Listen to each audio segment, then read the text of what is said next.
అది 2021 డిసెంబర్ 12వ తేదీ. మహారాష్ట్ర రాజధాని ముంబై నగరానికి దగ్గరలోని మాథెరాన్ అనే పర్వత ప్రాంతంలో ఉదయం 8:30 గంటల వేళ పర్యాటకులు రహదారులపైకి వస్తున్నారు.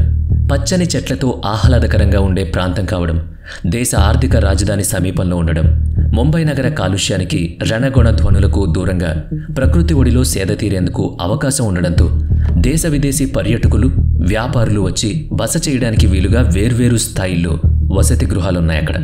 వాటిలో ఒకటైన సాయి సదన్ లాడ్జ్లో ఉదయం అల్పాహారం తిని రమ్మని గదుల్లో ఉన్న వారిని సహాయకులు పిలుస్తున్నారు. ఆ లాడ్జ్లో బస చేసిన వారికి ఉదయపు అల్పాహారం ఉచితం. వాళ్ళు తినొచ్చేసరికి పని వాళ్ళు గదులన్నీ శుభ్రం చేస్తారు. ఏకకాలంలో 2 పనులు అవుతాయన్నమాట. అయితే ఆ రోజు రూమ్ నంబర్ 202 గదిలో వాళ్లను ఎంత పిలిచినా కూడా లోపల నుంచి ఉలుకు పలుకు లేదు. రూమ్ బాయ్ తలుపు తెరిచే ప్రయత్నం చేద్దామనుకున్నాడు, కానీ తలుపును నెట్టిన వెంటనే అదే తెరుచుకుంది. ఎవరూ లేరేంటా అని చూడబోతుంటే లోపల నుంచి కుళ్ళిన వాసన అతని ముక్కు పుటాలను గాఢంగా తాకింది. రాత్రి మాంసాహారమేదో తిని వదిలేసుంటారో అనుకున్నారు. ఆ వాసన గదంతా వ్యాపించి ఉంటుందనుకున్నాడు. తాను వచ్చి పిలవడానికి ముందే వాళ్ళు బ్రేక్ఫాస్ట్ చేయడానికి వెళ్ళుంటారని కూడా అనుకుని తలుపులు దగ్గరకు వేసి ముందుకు వెళ్ళిపోయాడు. ఆ తర్వాత వచ్చిన హౌస్ కీపింగ్ కుర్రాడు గదిలోని మంచం కింద దుమ్ము తొడవడానికి వంగి కరెంట్ షాక్ కొట్టినట్టు ఉలిక్కిపడ్డాడు. ఆ మంచం కింద నేల మీద రక్తం మడుగు కట్టింది. తల ఖండించబడిన యువతి మొండెం మాత్రమే అక్కడ నగ్నంగా పడుంది. మరుక్షణంలో స్పృహ తెచ్చుకున్న ఆ కుర్రాడు అరుస్తూ బయటకు పరుగులు తీశాడు. లాడ్జ్ ఓనర్తో ఆ రూమ్ నంబర్ 202లో తను చూసిన దారుణాన్ని వివరించాడు. ఆయన పోలీసులకు ఫోన్ కొట్టాడు. ఇక్కడ విశేషం ఏంటంటే ఒక్క ఆధారము దొరక్కపోయినా పోలీసులు 24 గంటల్లో ఆ హంతకుణ్ణి పట్టుకున్నారు. మనసు పెట్టి పనిచేస్తే ఏది అసాధ్యం కాదని సదరు పోలీసులు ఈ కేసులో నిరూపించారు. తల తెగ్గోసేటంత క్రూరత్వం ఆ హంతకుడికి ఎందుకు కలిగిందో తెలియాలంటే పోలీసులు కనిపెట్టిన సంగతులు, వివరాలు మనము తెలుసుకోవాలి. ఆ రోజు ఉదయం పోలీసులు సాయి సదన్ లాడ్జ్కి వచ్చేసరికి సుమారు 9:30 అయింది. తల వేరు చేసి తీసుకువెళ్ళిపోయారంటే తీవ్రమైన వ్యక్తిగత కక్ష అయి ఉండాలని వాళ్ళు భావించారు. ఈ తరహా హత్యలకు దోపిడీ కారణం కాకపోవచ్చు. కాబట్టి కాస్త శ్రద్ధ వహిస్తే ఏదో ఒక ఆధారం దొరుకుతుంది. అలా చూడగా వారికి ఆ హతురాలి చేతులు, వాళ్ల మీద పెనుగులాడిన గుర్తులు కనిపించాయి.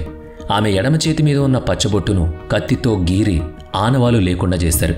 అంటే ఆ మాత్రం క్లూ దొరికినా పోలీసులకు దొరికిపోవచ్చుననే సంగతి ఆ హంతకుడు ఆలోచించాడు.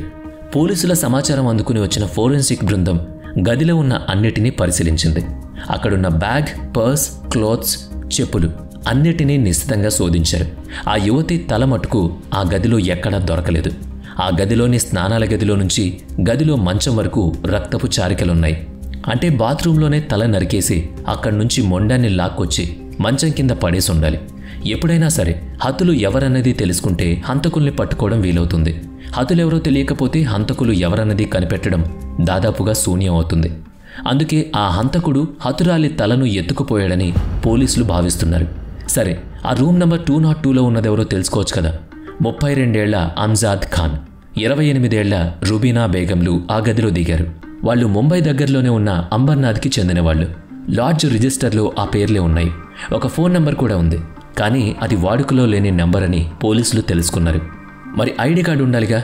దానికి లాడ్జ్ ఓనర్ కస్టమర్ వెళ్ళిపోతే బేరం పోతుందని ఒక్కోసారి ఐడి ప్రూఫ్ ఇవ్వకపోయినా సరే గదులు అద్దెకిస్తామని బుర్రగోకుంటూ చెప్పాడు. అంటే ఆ ఆధారం కూడా లేదు ఇప్పుడు. మరిక మిగిలింది సీసీటీవీ రికార్డ్స్. వాళ్ళిద్దరూ డిసెంబర్ 11 రాత్రి 7 గంటలకు లాడ్జ్లో వచ్చారని అందులో కనిపించింది. అయితే ఇద్దరూ మాస్క్ ధరించున్నారు. గుర్తుపట్టడం కష్టం.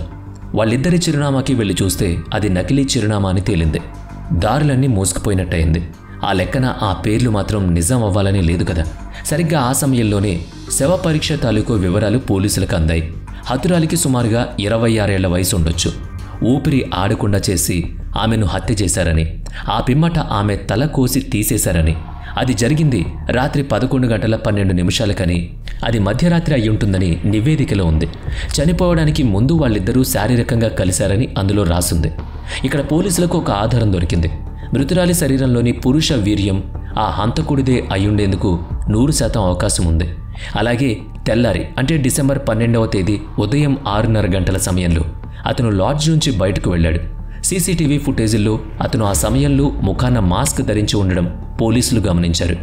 మనిషిని గుర్తుపట్టలేరు కనుక అతను వేసుకున్న చొక్కాను ఆధారంగా చేసుకుని ఆ చొక్కా ధరించిన వ్యక్తి సాయి సదన్ లాడ్జ్ నుంచి పొద్దున్న బయలుదేరింది మొదలు ఎటువైపుగా వెళ్లాడన్నది ఒక్కో దారిలోనూ ఉన్న సీసీటీవీ ఫుటేజ్ల ద్వారా గమనిస్తే అతను నేరుగా బస్టాండ్కి వెళ్ళినట్టు కనుక్కున్నారు.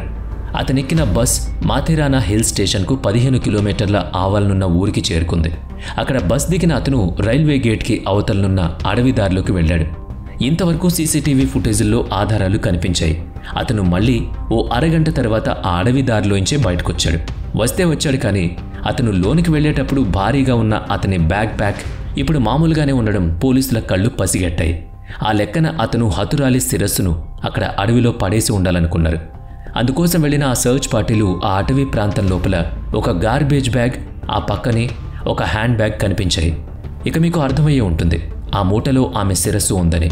ఉండడం కాదు, కళ్ళు బయటకు పొడుచుకొచ్చి నాలుక నోట్లోంచి బయటకు వేలాడుతూ తల మొత్తం రక్తసిక్తమై భయంకరంగా ఉంది.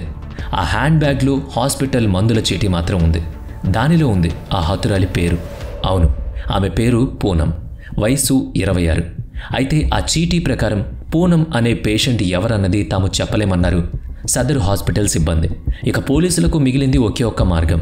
ఆ ప్రిస్క్రిప్షన్లో ఉన్న పూనం అనే మహిళ ఆ హాస్పిటల్ ఉన్న ఊళ్ళోనే నివసించేదా అని వాకప్ చేశారు. ఆమె ఆ ఊరు మనిషి కాదు, కానీ ఆ ఊళ్ళోనే ఉన్న ఒక బంధువుల అమ్మాయి అని తేలింది. ఆ ఇంటి వాళ్ళు చెప్పిన దాని ప్రకారం 10 రోజుల క్రితం పూనం వారింటికి రాగా తిన్న ఆహారం పడక ఫుడ్ పాయిజనింగ్ అవడంతో వాంతులు అయ్యాయని, హాస్పిటల్కి వెళ్ళినప్పుడు డాక్టర్ రాసిచ్చిన మందులు చీటీ ఇయ్యాలి అని పోలీసులకు తెలిసింది. సీసీటీవీ ఫుటేజ్లో ఉన్నది పూనంనేనని ఆ ఇంటి వాళ్ళు నిర్ధారించుకున్నారు. అలా ఆ వివరాలతో ముంబైలోని పూనం ఇంటికి వెళ్లి విచారించగా ఆమె తన భర్త రాంపాల్తో కలిసి మాథెరానా హిల్ స్టేషన్కి వెళ్ళిందని పూనం తల్లిదండ్రులు, సోదరులు చెప్పారు. పూనం హతమైన విషయం అప్పుడు బహిర్గతం చేశారు పోలీసులు. వాళ్ల బాధకు ఇక అంతే లేకుండా పోయింది. రాంపాల్ను పోలీసులు సహజంగానే అనుమానించారు. అతని చిరునామా అడిగి తీసుకున్నారు. ముందుగానే పోలీస్ కంట్రోల్ రూమ్కి అతని ఫోన్ నంబర్ను పంపించి నిఘా పెట్టి ఉంచమని చెప్పారు. అయితే పోలీసులకు పెద్దగా శ్రమ కలిగించడం రాంపాల్కు ఇష్టం లేదనుకుంటా. ఎందుకంటే పోలీసులు వెళ్లేసరికి అతనే స్వయంగా ఇంటి తలుపులు తీశాడు. అతన్ని స్టేషన్కి పట్టుకెళ్లి ప్రశ్నించగా అప్పటికే భయంతో వణుకుతున్న అతను తాను ఆమెను చంపలేదని, కాకపోతే ఆ ఉదయం ఇద్దరం ఘర్షణ పడ్డామని, ఆ కోపంతో తాను ఆమెను అక్కడే విడిచి ఇంటికొచ్చేశానని చెప్పాడు. మరి అటాప్సీలో రాత్రి 11 గంటల నుంచి 12 గంటల మధ్య ఆమెను హత్య చేశారని ఉందిగా. రాంపాల్ పప్పులేం ఉడకలేదు. కర్ర చూపిస్తే కొండ మీద కోతి కూడా దిగొస్తుంది, తప్పదు. పోలీసులు లాఠీ దెబ్బ వేయకుండానే అతను నిజం కక్కేశాడు. కాకపోతే అతను చెప్పిన కారణాలే పోలీసులకు విచిత్రంగా తోచాయి. మరి మీకెలా అనిపిస్తాయో చూడండి. పూనం ఒక హాస్పిటల్లో నర్స్. ముంబైలోనే ఉంది ఆ హాస్పిటల్. 2021 మేలో సాఫ్ట్వేర్ ఇంజనీర్ రాంపాల్తో ఆమెకు వివాహం జరిగింది. అయితే వారి జాతక దోషం ప్రకారం 1 ఏడాది వరకు వాళ్ళు కలుసుకోకూడదని జ్యోతిష్యులు చెప్పారు. అలా పాటించకపోతే అది వారి ప్రాణాలకే ముప్పు అని కూడా చెప్పారు. ఏడాది తర్వాతనే ఆమె అత్తవారింటికి వెళ్లి సంసార జీవితం ప్రారంభించాలని చెప్పారు. రాంపాల్ కుటుంబం వీటిని గట్టిగా నమ్ముతూ పాటిస్తారు. నవదంపతులైనా సరే ఇద్దరూ తమ తమ పుట్టిళ్లలోనే ఉండిపోయారు పాపం. మే నెల నుంచి డిసెంబర్లో హత్య జరిగేదాకా కూడా రాంపాల్ ప్రతి నెల కనీసం 2 సార్లు అత్తవారింటికి వెళ్లి పూనంని బయటకు తీసుకువెళ్లేవాడు. వాళ్ళిద్దరినీ ఒకే ఇంట్లో ఏడాది దాకా నివసించొద్దని అన్నారే తప్ప కలిసి బయటకు వెళ్లొద్దని అనలేదు. భార్యాభర్తల్లా చనువుగా మసులుకోవద్దని అనలేదని రాంపాల్ తన సొంత సిద్ధాంతం ఒకటి తయారు చేసుకున్నాడు. అలా భార్యను తీసుకుని షికారుకు వెళ్లేవాడు. కాలం తన పని తాను చేస్తుంది. 2021 నవంబర్లో, అంటే పూనం రాంపాల్కు వివాహమైన 6 నెలలకు జ్యోతిష్యుని హెచ్చరిక రాంపాల్ స్నేహితుని రూపంలో ఎదురైంది. అతను వారి వివాహ సమయంలో ఊళ్ళో లేడు. అదే అతను రావడం. వచ్చిన అతను రాంపాల్ పూనంలా పెళ్లి ఫోటోలు చూడడం జరిగింది. అతనే బాంబు పేల్చాడు. రాంపాల్ స్నేహితుడికి పూనం గురించి బాగా తెలుసు. వాళ్ళ బంధువుల అబ్బాయితో ఆమెకు ప్రేమ వ్యవహారం ఉండేది. ఈ విషయం అతను చెప్పగానే రాంపాల్ రాక్షసుడయ్యాడు. తన స్నేహితుని మాటనే నమ్మాడు. అదే విషయాన్ని ఓ రోజు ఆమెను అడిగాడు. చాలా మామూలుగా, పెళ్లికి ముందు ఎవరినన్నా ప్రేమించావా అని. బోళా మనిషి అయిన ఆమె ఓ ఏడాది పాటు ఒకరిని ప్రేమించానని చెప్పింది. అయితే అతను మరో అమ్మాయిని ప్రేమిస్తున్నానని చెప్పి తను వదులుకున్నాడని, ఆ బాధలోంచి బయటకు రావడానికి కొంచెం సమయం పట్టిందని, తన తల్లిదండ్రులు రాంపాల్ ఫోటోను చూపించి అభిప్రాయం అడిగినప్పుడు తనను కాదనుకున్న వారి గురించి ఆలోచించడం వ్యర్థమని, అర్థం లేదని గ్రహించి రాంపాల్తో పెళ్లికి అంగీకరించనని వివరంగా చెప్పింది. ఇక మీరు ఊహించుకోండి, రాంపాల్ లోపల అగ్నిపర్వతాలు బద్దలయ్యాయి. పైకి శాంతంగానే ఉంటూ వాళ్ళు హద్దు మీరారా లేదా అని తెలుసుకునేందుకు మరిన్ని ప్రశ్నలు వేశాడు. షికార్లు తిరిగేవారా అని అడిగాడు. దానికి 2-3 సార్లు సినిమాలకు వెళ్లామని పూనం జవాబిచ్చింది. అంతకు మినహా ఎక్కువగా ఫోన్లో మాట్లాడుకునే వాళ్ళం తప్ప నేరుగా కలుసుకున్నది లేదంది. పూనం ప్రశాంతంగానే ఉంది, కానీ రాంపాల్ హృదయం రగిలిపోతోంది. ఇంత చేసిన వాళ్ళు హద్దు మీరకుండా ఎలా ఉంటారులే అని అనుకున్నాడు. అలా అనుకోవడంలోనే ఒక పైశాచిక శాంతి ఉంటుంది అనుమానపు మనుషులకు. ఇక్కడ రాంపాల్ కూడా సైకోలాగా మారిపోయాడు.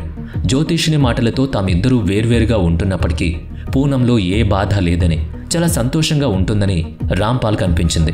తానెప్పుడైనా ఫోన్ చేసినప్పుడు ఆమె ఫోన్ వేరెవరితోనో మాట్లాడుతున్నట్టు ఎంగేజ్ వచ్చేది. వాళ్ళు అమ్మ స్నేహితురాలు కారని, ఆమె ప్రియుడే అని రాక్షసానందం కోసం అతనే నిశ్చయించుకునేవాడు రాంపాల్. తనను మోసగించి పెళ్లి చేసుకుందని భావించాడు. వివాహం తనతో, దాంపత్యం వేరొకటితో చేస్తుందని తెగ కుమిలిపోయాడు. ఒక కసాయి కత్తి పెద్ద చెత్త సంచి బ్యాగ్లో పెట్టుకున్నాడు.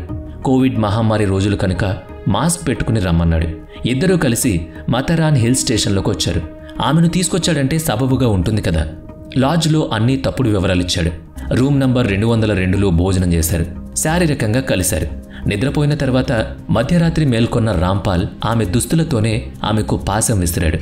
అలా ఆమె తల వాల్చేశాక బాత్రూంలోకి లాక్కెళ్ళి తలా మొండెం వేరు చేసి ఆమె చేతి మీద వేయించుకున్న తన పేరున్న పచ్చబొట్టును కత్తితో గీసేశాడు. తలను చెత్త సంచిలో వేసుకుని ఆమె మొండెంను లాక్కొచ్చి మంచం కిందకు తోసేశాడు. ఆమె వస్తువులన్నీ కూడా మూటకట్టి తీసుకువెళ్ళి అన్నీ ఆ అడవిలోనే పడేశాడు. చాలా బాగా పోలీసులను ఏమార్చగలిగాననుకున్నాడు. ఇంటికెళ్ళి నిద్రపోయాడు. అయితే 24 గంటల్లోనే పోలీసులు అతన్ని పట్టుకుని బంధించారు. దాపరికం లేకుండా అన్నీ చెప్పినా పూనంని రాంపాల్ హృదయంతో స్వీకరించలేకపోయాడు. పూర్వ పరిచయం లేకపోయినా పెళ్లైనందుకు తన పేరును, ఆమె పచ్చబొట్టు పొడిపించుకోవడంలోని ప్రేమను అతను బోటకం అనుకున్నాడు. రాంపాల్ రక్కసుడిలా ప్రవర్తించి ఆమెను చంపేశాడు. పోలీసులు సేకరించిన సాక్ష్యాలున్నాయి. చేసిన నేరం ఒప్పుకున్న అతని వాంగ్మూలం ఉంది. వాయిదాలు ముగిసి తీర్పు రావాల్సింది. అది ఎలా ఉంటుందనేది వేచి చూడాలి.